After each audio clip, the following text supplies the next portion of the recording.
All right, so Mr. James, what got you interested in electricity and how long have you been teaching science? All right, let me just make sure is my screen sharing. Looks like it. All right.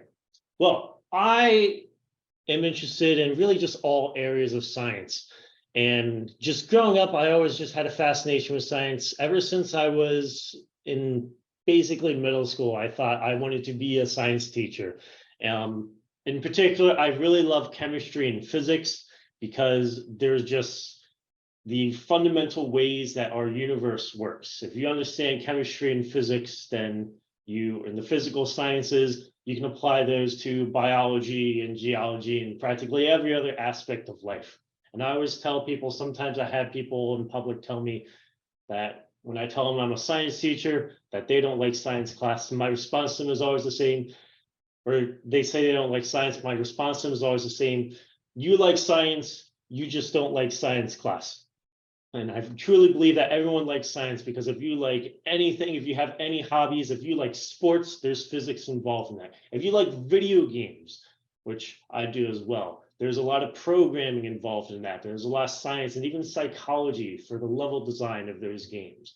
If you enjoy music, sound, there's physics in that. Anything with food, there's chemistry, biology, and all that. Science relates to all areas of life and all of our interests, one way or another. And you probably use it without even thinking about it every time you interact with the natural world. Hold on, Mr. James, because you said something that I know really speaks to a lot of people in this room. You mentioned that you're a video game fan. We got to ask, what's your favorite video game? I have not been able to pull myself away from Tears of the Kingdom. That game has been great. It's possibly my new favorite game, beating out Breath of the Wild before it. But I cannot turn my camera because it's like locked into my desk here. But I built a gaming PC. I got a PS5. I just beat Jedi Survivor last night. And a Switch is probably the one that I play the most. So a little bit of everything outside of Xbox, but there's a lot of overlap between PC and Xbox games, so I never bothered with I gotta ask because some kids are putting in here. All right, raise your hand or put it in chat if your favorite game is Roblox. Roblox is not one that I've played, but I've heard good things about it. All right, what about all those people who are favorite game is Minecraft? Minecraft is also not one that I got into, but I really enjoyed Minecraft's 2D estranged cousin Terraria. If you've ever played that one, I'm a big fan. All right. I only have so much time in a day, though. It's only so many games to play. And I'm Once sure you if I ever got around to playing Minecraft, I would love it too. Once you become an adult, it's a little rough. But I'm seeing a lot of people putting in there Fortnite, Apex. Someone else had something in here too about Pokemon Go. Oh, Pokemon. Don't. That's another one. Not so much the recent game. I couldn't get into Scarlet, but I used to be huge into Pokemon to the point where I play competitively, and I honestly believe like prior to Scarlet coming out, there's nobody in this school who could beat me in a game of Pokemon. I'm top tier. I'm the best. Just remember you said that. We might have to figure out how to get the summer camp kids to challenge you, Mr. James, on some stuff. All right, might have to be my Sword and Shield game because those are the ones I have all my Pokemon on. I couldn't get into Scarlet between kind of it didn't look too appealing, and I was just busy with a lot of things at the time with grad school. And I will say, someone mentioned one of my favorites was his Fall Guys. I'm a big Fall Guys fan. That's a funny one. But all right, electricity and circuits. I'm sorry to get away from that. Go ahead, Mr. James. Speaking of video games, what do you need to power that, right? Electricity and circuits. So I don't want to make this a whole science lecture. You guys are here to do summer camp and enjoy doing activities, but I think it's important to know some of the background behind these processes and how they work when we get into these demonstrations and activities. And fortunately, today doesn't require live activities because most of this that I have you doing is online simulations. So if you have a computer, and I hope you do, everyone can partake in this. Looking for it? Okay, there you go. Electricity is what we call the movement of tiny particles called electrons. Who here has heard of electrons before? Can someone in the chat tell me what electrons are? Actually, can I see the chat while I'm screen sharing? You can. You just click on chat and it should pop up. For okay, there it goes. All right, now I can see the chat. Good. And so tell us what is an electron? Some people have said yes. Someone say, what is an electron? Akira said you forgot. That's okay. That's what we're here for. You've heard of electrons, but don't know exactly what they are, Abby. That's okay. All right. So it seems some people have heard of them, but can't really explain them. So right. The part of the atom with a negative charge, says Miguel and Alejandro. Is that correct?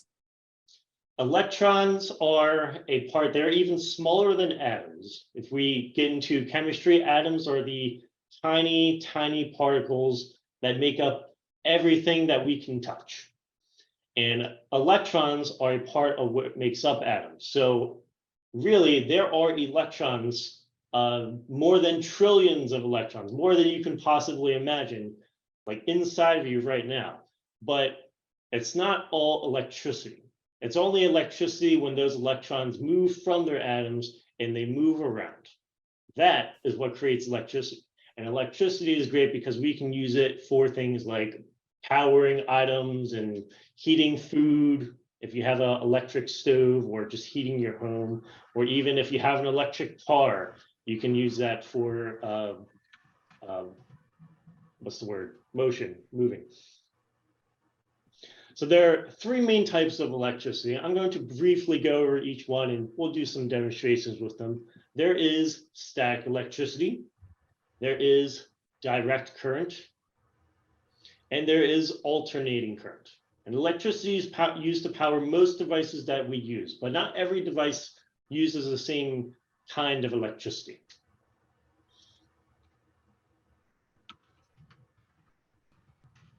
So starting with static electricity, you probably have seen people do things like rub a balloon to their hair. You see this kid here in this picture has his hair sticking up because he's charged with static electricity. And static electricity is probably the lesser used but more often seen form of electricity.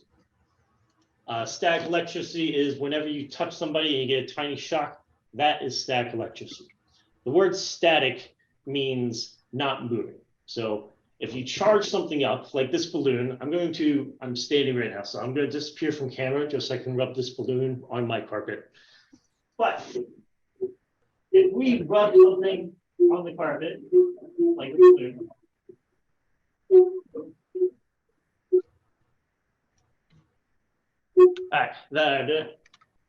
we get all these electrons inside of this balloon. And I would say, Mr. James, stop sharing your screen for a sec, so that way we can see you in full size. Oh, right. Let's stop that. All right.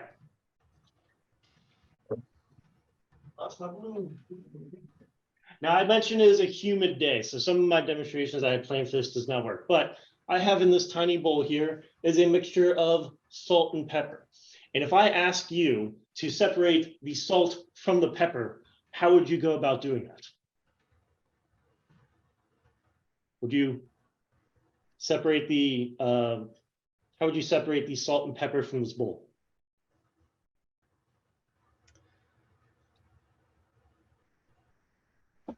Anyone know? You can put it in chat. How would you separate salt and pepper? Someone said put it in water. Someone said you couldn't. You couldn't do it probably by hand. Water might work. The salt would dissolve and not the pepper, but then you'd have to pluck the pepper out of the water, and that's a task. But one way I found that's pretty effective is that when something is charged with static electricity, it becomes kind of like a magnet where charges can attract each other. So I've been rubbing this on my carpet, and I mentioned it's a little humid, but if I put my balloon right down here. Let's see. It's not a lot. Oh, no. Because it's a very humid day. I don't know if you can even see it on camera, but you see I have on here, there are a little bit of pepper flakes, but notably no salt. So that is one way that we could go about doing this. Okay. Anyways, I'm gonna put that to the Just make you side. sneeze. Yeah, I don't know where that came from. So we see static electricity not so much in the technology that we use, but it is found in lightning. Is a huge amount of static electricity going from the sky down to the earth. And I have in here as well, let me open this up.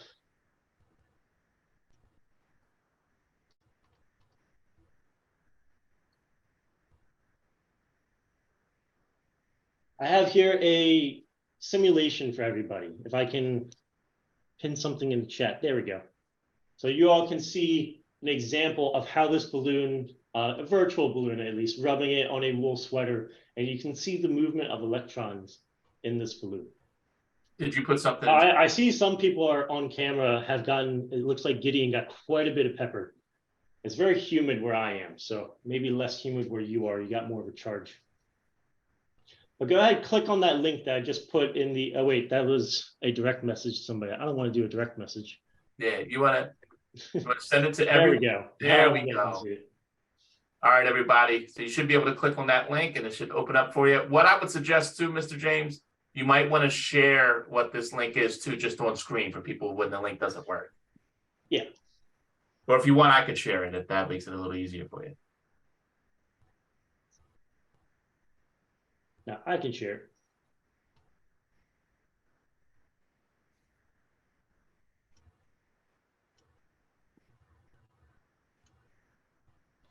All right, it looks like everyone can see my screen. Here I have a balloon. We have positive represents something called protons, and protons are kind of like the opposite of an electron in terms of charge. When you have things like electrical charge, it might work like a little tiny magnet where like charges are going to repel and opposite charges will attract. So you might have seen videos or heard of people who rub a balloon and get it charged, and then they get it to stick to a wall without any tape or glue. So let me take this balloon. I'm going to rub it on the sweater, and you see it's accumulating. All of these electrons are getting onto the balloon.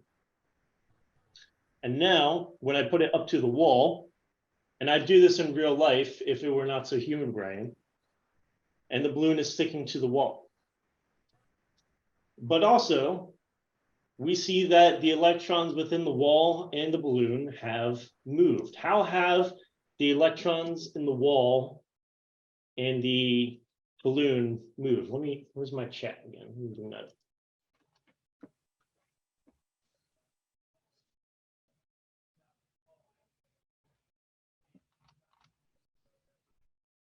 All right, everybody, you can put in chat if you know the answer. I lost my chat. I'm not used to Zoom, used to Jigsaw. Jovi and Elijah have said they've pushed away from each other. The negative electrons in the wall look like they've pushed away from the balloon. Yeah.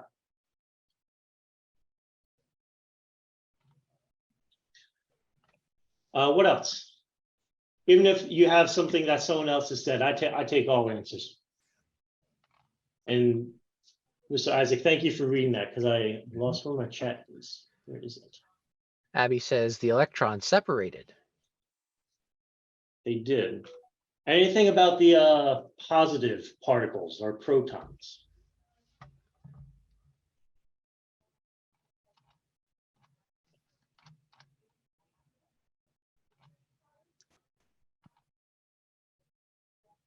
They're still on the sweater, Abby says. Yeah. Protons are the parts that make up the atom itself, what we call the nucleus, along with neutrons. And what that means is that if you remove a proton, then you remove the atom, or you change what that atom does. So we can't remove the protons, we can only move the electrons that are surrounding the atoms. So that's why our protons stay put, but we can move electrons. Also, if I pull this balloon away from the wall, what do you think it will do? I'm holding on to it now, but what will happen when I let go? Will it move left, right, or stay in place? And maybe you've tried this if you open that link. Some people are saying that it'll move left to go to the sweater. That seems to be the case. It moved left, it touched the sweater. We can add a second balloon here, and this balloon is not doing much of anything. But this balloon keeps moving. So what makes the green balloon stay in place, but the yellow balloon move to the sweater?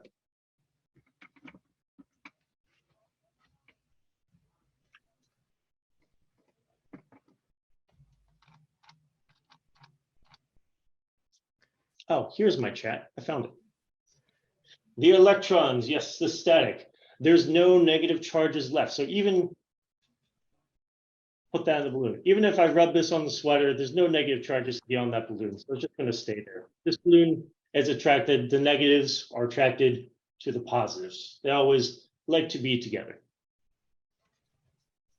And our balloon actually sticks to the wall because you can see it pushes away the electrons in the wall, and it's left with the positive parts, which our electrons are attracted to. Does anybody have any other questions on static electricity before we move on to direct current? They miss their friends.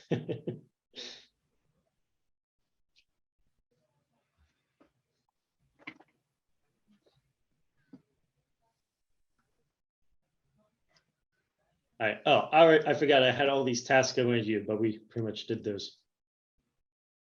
Now, direct current is, whoa, I missed it. Direct current is the flow of electrons in a single direction. When you form a circuit with a direct current, it must form a complete circle. And direct current is used to power small devices that we use. So if you have a cell phone, any kind of game console, anything that has a battery with it, or batteries themselves, those are going to use direct current. So once again, let me stop screen share so I have everybody on camera, they can see me. I have here a tiny little circuit that I made. Here's a 9-volt battery. I just use electrical tape to put together, hold in place, and hopefully stay. It's kind of coming loose. Some wire. And right now, this light bulb is not lighting up. I have these two ends of the wire. And if I touch them, it's going to take a while for this light bulb to light up. If I hold it close, you see it starts to glow a little bit orange. But once I let go, it stops. I can turn my light bulb on. It takes a while to heat up and off. And this is a halogen light bulb. It's not like the LED light bulbs that many people use. It takes a while to heat up before it can glow. We can actually. So, Mr. James. Yeah. I have a question in chat. Evelyn is asking, why can you shock someone after you go down a slide? Am I correct Evelyn, in saying that is static electricity. Just how static?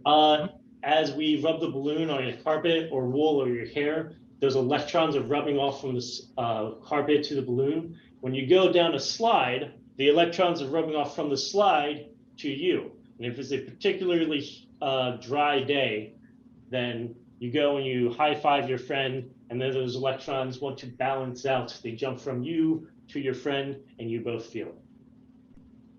So yes, if you have a Game Boy that uses batteries, that uses direct current. In fact, anything that has a, what is it? We just had these lying around. Anything that uses one of these, the goal of these is to change the type of current from alternating, which we'll get to direct current. So your phone, your iPad, your Game Boy can use it. As I was saying, we can use this, assuming it doesn't fall apart on me, it's a little loose, as a way to test what things can conduct electricity and what things do not conduct electricity. So I have here, let's start with, I have a penny. Do you believe that I can light up this light bulb by completing the circuit with a penny? It's made out of copper. I got a no, I got a yes, mostly yeses and few no's. The answer may surprise you, but I gotta, right. So the wires are only touching the penny here. And what is the light bulb doing? Does the copper penny conduct electricity?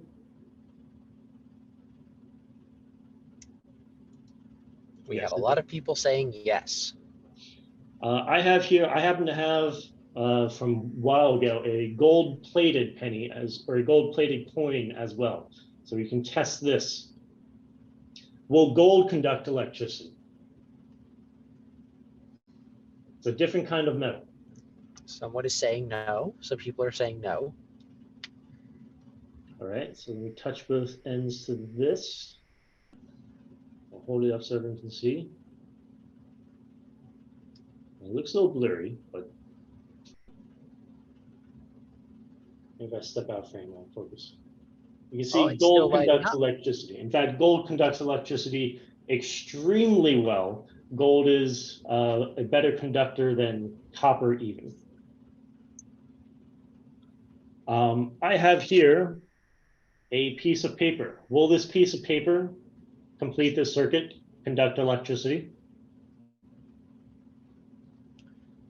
We have a lot of no's. All right, so Let's I'll put find the out. wire one end and then the other end of this paper. It does take a moment to heat up.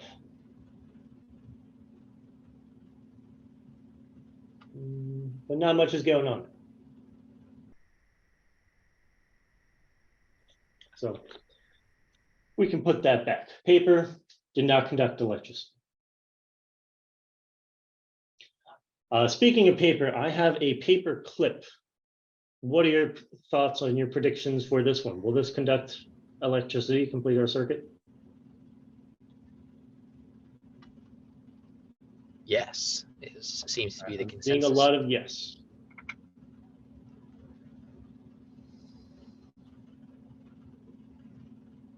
I'm holding it together.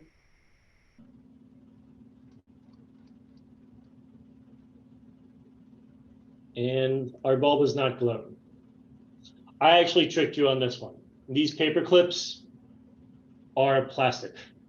But if it was metal, it probably would have conducted electricity. Does a quarter, do I have a quarter nearby?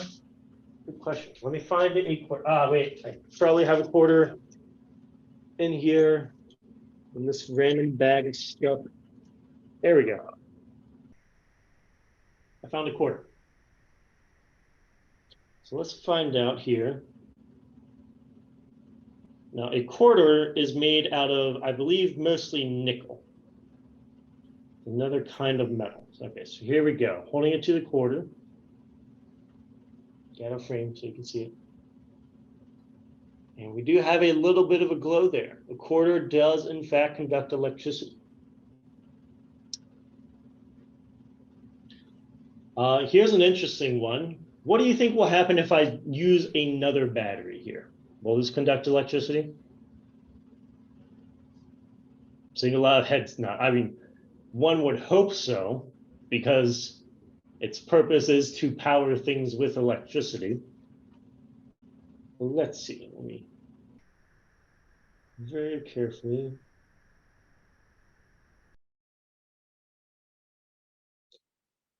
And I'm holding the battery here, and it's glowing very, very, very faintly.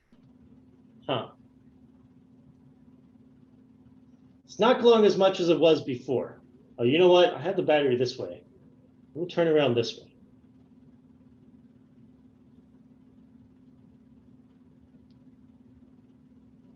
Whoa, now it's glowing a lot brighter. It's hard to see from my camera, I suppose, but this is glowing much brighter than the light bulb was with one battery.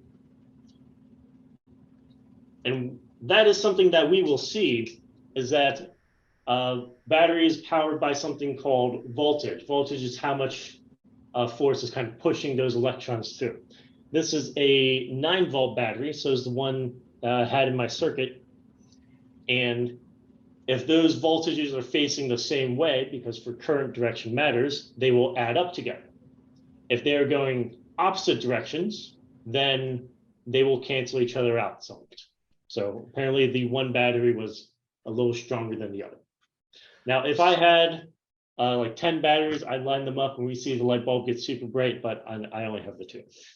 So Lily asks, what about a rock? Would a rock conduct the electricity? Ooh, do I have a rock? Yes, I do have some rocks. I have several kinds of rocks. This is a very common type of rock. We'll get into this when I get into our rocks and minerals, but this is a rock called quartz. You go onto the beach, most of sand is made up of quartz. So let's hold the rock to it and nothing.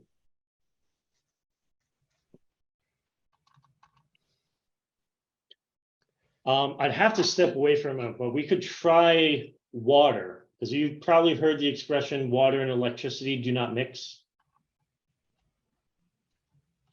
Does everyone want to see that?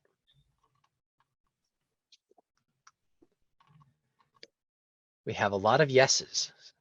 All right, well, let me take one moment. I'll get a tiny bowl of water and then I can demonstrate that. All right. While we're waiting, does anybody have any questions so far that we can think about for when he gets back?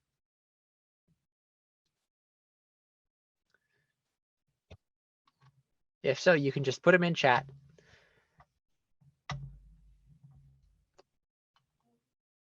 I'm back. So I have two things here. I have water, and I gotta like hold everything up here. I have a bowl of water. I really don't want to spill my PC. And you see the light bulb. I'm going to dip both wires in here. So both the wire tips are in the water now. Is that light bulb lighting up? No, it doesn't look like it. No, it is not. But there may be a way that we can get to light up. You see, the expression water and electricity don't mix is usually used because when you have water, there's normally something mixed in it, like salt. So I'm going to pour a lot of salt into this water.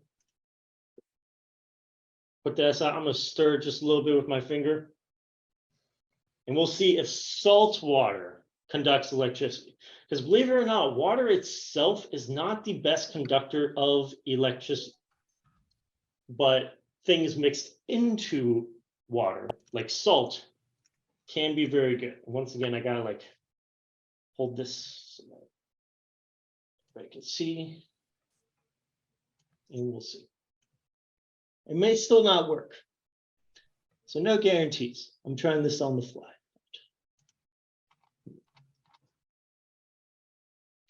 And the light bulb is still not lighting up.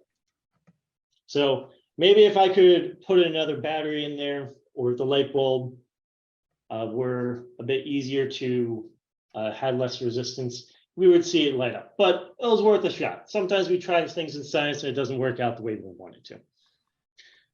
I would like you all to try this.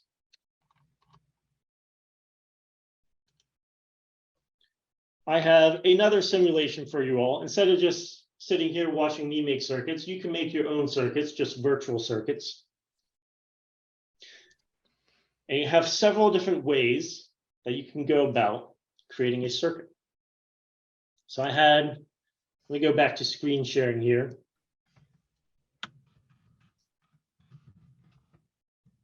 All right, so I had several like challenges that we could try here.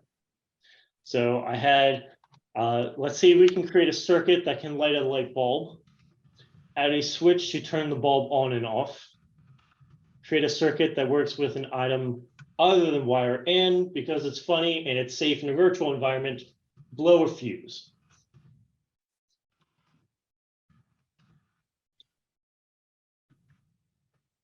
So to get started, first thing you're going to want is a battery, and then you're going to want a light bulb, something to connect that to. And then all you got to do is make sure your circles line up, and you can click and drag it however you like. But remember, for a circuit to be able to power something, it needs to be a complete circle, hence the name circuit. Real quick, I have a good question in chat.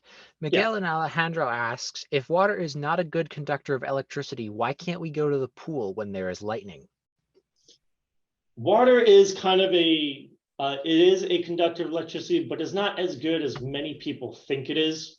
But when you have something as powerful as lightning, lightning is going to travel much easier through water than it would air.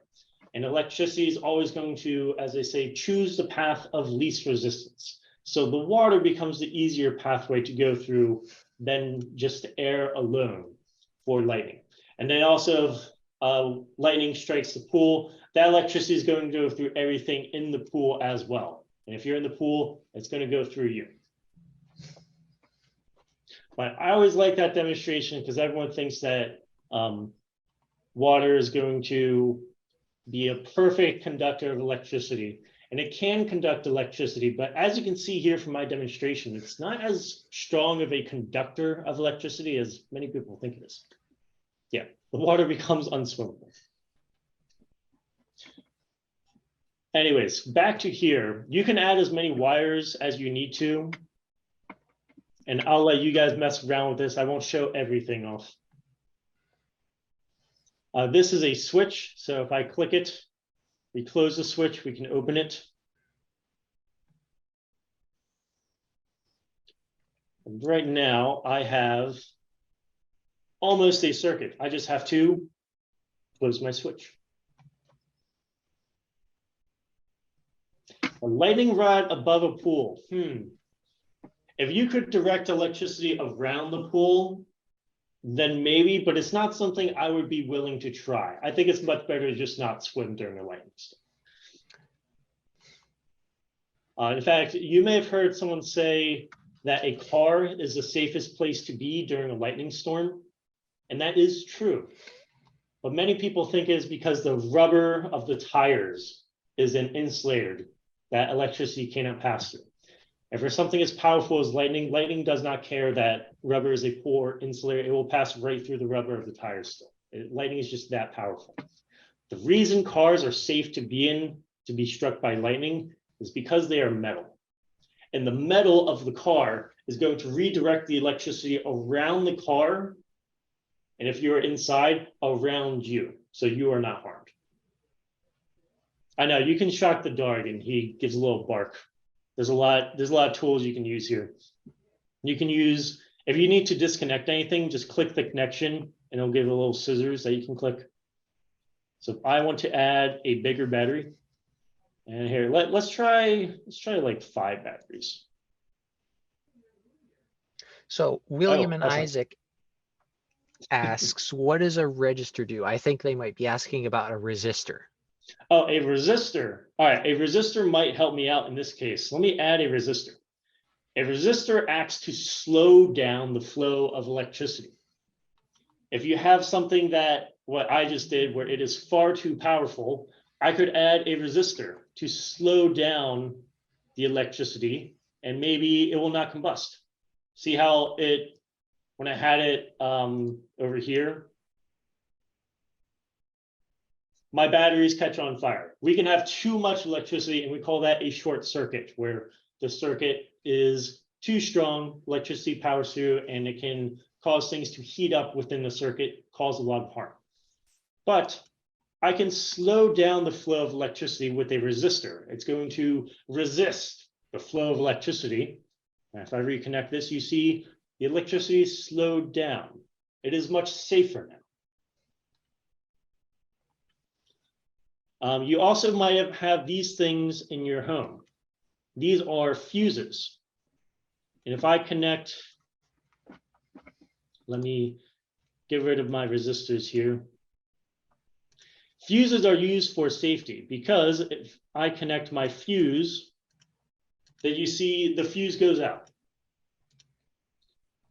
And the fuse is going to heat up and melt and is going to break that circuit. So if you have a circuit that is dangerous, could potentially cause a fire, then a fuse is going to break that circuit before it can cause any harm. What else? There's also, you can test a paper clip.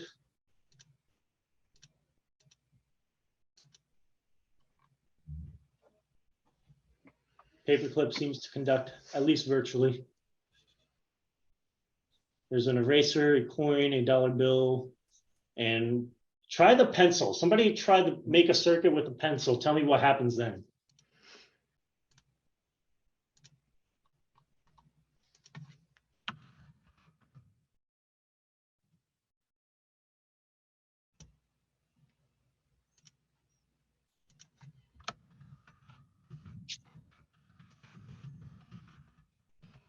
Does the pencil conduct electricity?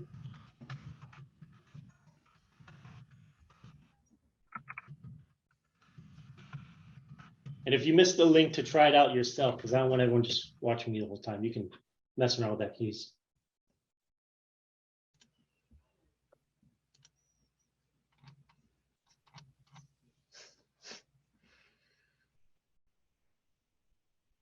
When you create your own circuits, see what kind of things you can make. How bright can you get a bulb?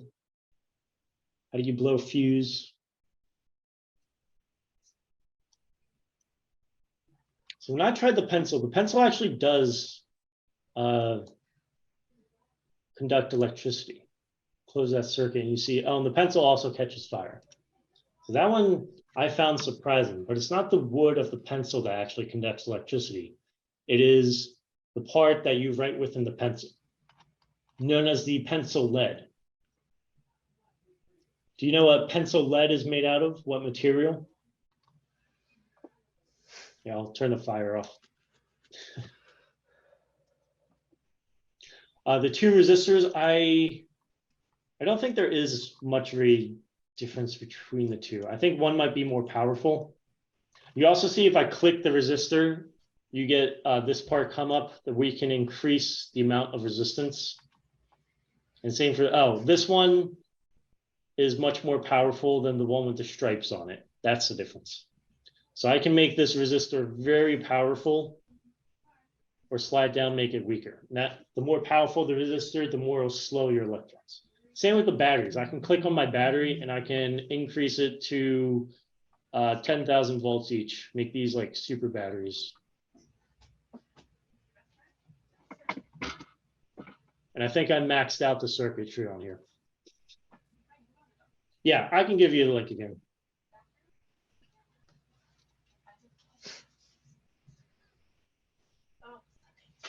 You can also mess around with some of the tools here. This is a voltmeter. And if we put one end somewhere on the circuit and another end somewhere else, we run it, it will tell us how many voltages is a unit of, again, that force behind the electricity. I actually have a voltmeter with me right here, and I can test it. I can turn it on. I can test it on my 9-volt battery to see if it is really 9 volts. You gotta be careful with these commercial batteries sometimes. But if I have the setting right, I hold both ends to my battery. It does in fact say, if I'm holding it steady. I think you're going to need to stop presenting for a moment if you want to show the camera. Yeah. So you see the numbers here change. It might look backwards for you, but it does in fact say, maybe not exactly 9, but 8.8, which is very close to 9. We can round that up to 9. So we can use this as a tool to measure how much electricity is present in something.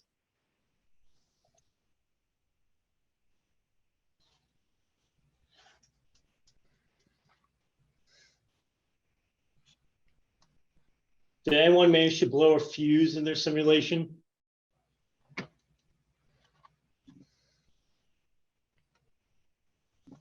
Oh, you want to tell me what kind of, oh, Elijah, you blew a fuse? Good. Don't do that in real life.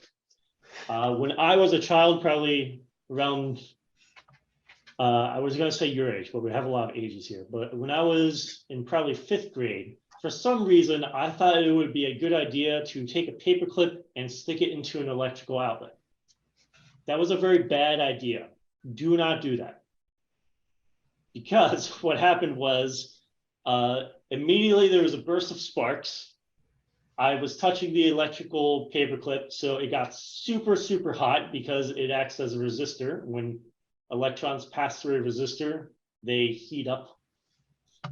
And it burned my fingertips. Didn't shock me much, surprisingly. But then I also blew a fuse in my home. And my parents were watching TV at the time, and all of a sudden the TV went, and all the power in my house went out because I blew a fuse, which is good because that would have prevented something like the paperclip shocking me and causing further harm. But all the power went out in my home.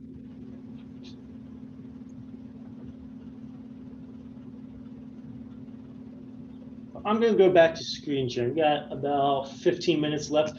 So I want to go over alternating current, which is a little similar to direct current here.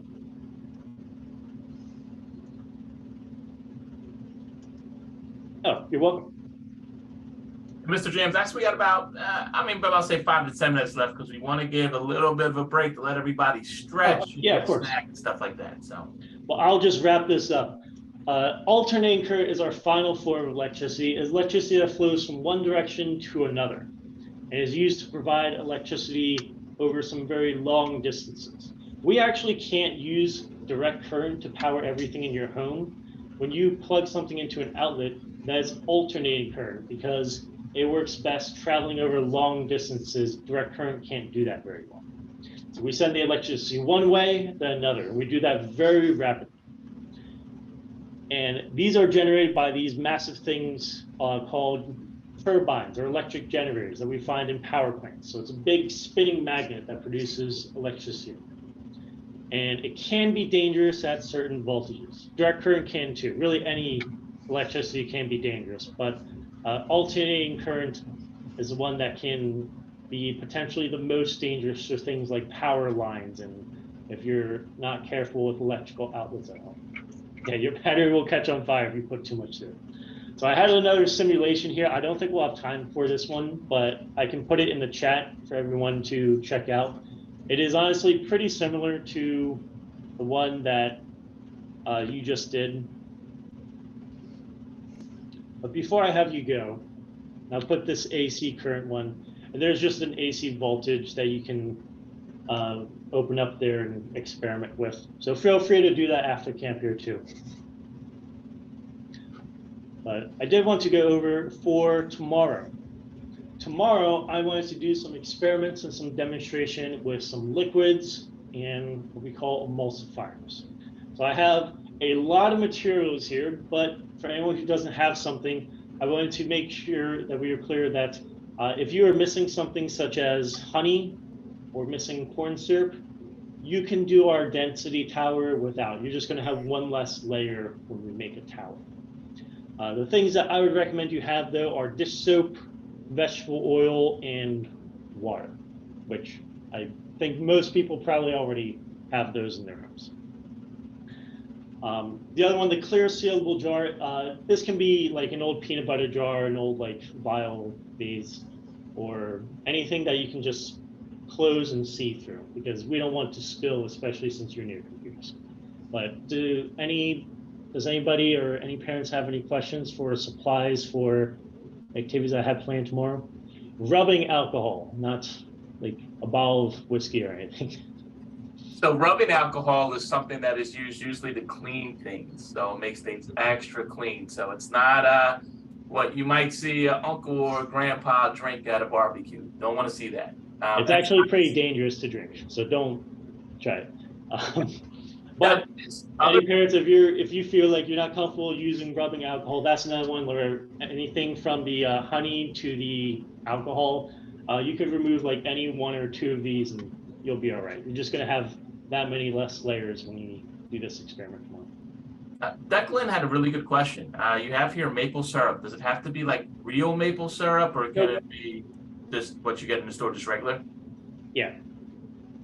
So I will say, everyone, the dollar store is your friend. I see some people putting their hands up. You can just type your question in the chat and I'll make sure to get it. We're still going to do something else at 11 o'clock. So if this is your first time here, what we do is we take a slight break. I'm going to be talking with all of you guys about some stuff, so it's okay. We'll do some stretching and stuff like that too. But Miss G is going to come back to do a lesson too. Mr. James is still going to be around as well. Lori, just type your question in chat, okay? And I'll be able to answer. Same thing with you, Abby. I'll be able to answer your I question. was also going to add that I actually don't have maple syrup at home, so I'm just not going to use that one. I'll just tell you to use it if you have it, and you might have more layers than I do if you have all these. And if you do have to leave now, we will be posting these lessons on YouTube. Almost all the lessons from last week are on our YouTube. So I understand our buddy from Pittsburgh, Nate, looks like he might have to leave. That's okay. Mr. Isaac, I'll say stop recording for right now. We're recording again at 11 o'clock. But first and foremost, any questions for Mr. James before we get into our break? Yep, I'll be back here tomorrow. Same bad time, same bad channel. I did get a question.